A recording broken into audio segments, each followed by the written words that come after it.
This is the story of Airblue Flight 202. On July 28th, an Airbus A321 took off from Karachi, Pakistan, bound for Islamabad.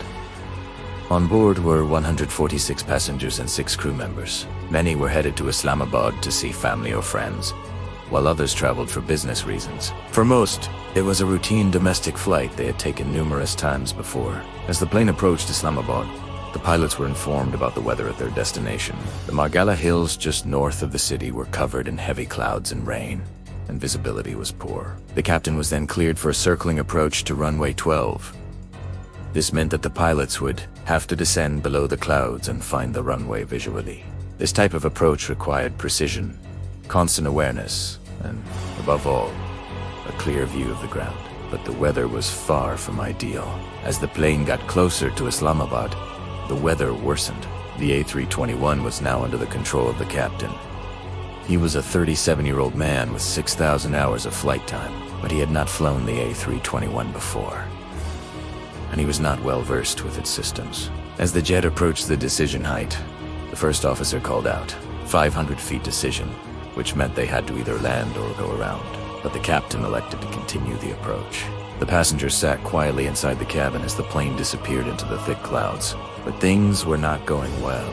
The aircraft was now below the safe approach path, and the terrain warning system started to activate. It warned the pilots that they were too low and a pull-up was required.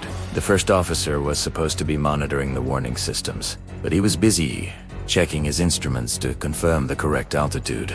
He noticed that the captain had not responded to the warnings and that the plane was dangerously low. He tried to grab the controls, but the captain was hanging on to them for dear life. The first officer was much younger and less experienced than the captain, so he did not want to challenge him. Instead, he should have firmly taken control of the aircraft and executed a go-around. He failed to do so. The Airbus continued its descent. The automated warning system screamed terrain. Pull up more than 20 times, but there was no response from the pilots. The passengers still had no idea how close they were to disaster. At 9:41 a.m., the A321 slammed into the Margalla Hills just outside us. The impact tore the plane apart and immediately burst into flames. There were no survivors. When the news of the crash spread, frantic families rushed to the airport, hoping against hope that maybe, just maybe, their loved ones were okay. But soon, the news was confirmed. All 152 people on board, 146 passengers and 6 crew members, had been killed. It was the deadliest air disaster in Pakistan's history.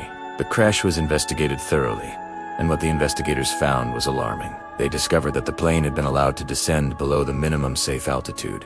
Had the pilots executed a go-around when they were given the chance, everyone would have lived. The investigators also found out that the captain was fixated on landing the plane, even though the weather was against them. The first officer should have challenged the captain's authority and taken control of the plane when he did not respond to the warnings. In essence, both pilots made fatal mistakes that day. After the crash, Airblue grounded all of its A321s until the planes were proven to be airworthy. Have you ever seen the aftermath of a crash like this? How do you think the pilot could have done things differently? Let me know your thoughts in the comments below. Thank you for watching this episode. If you like the videos that I make, do consider liking and subscribing.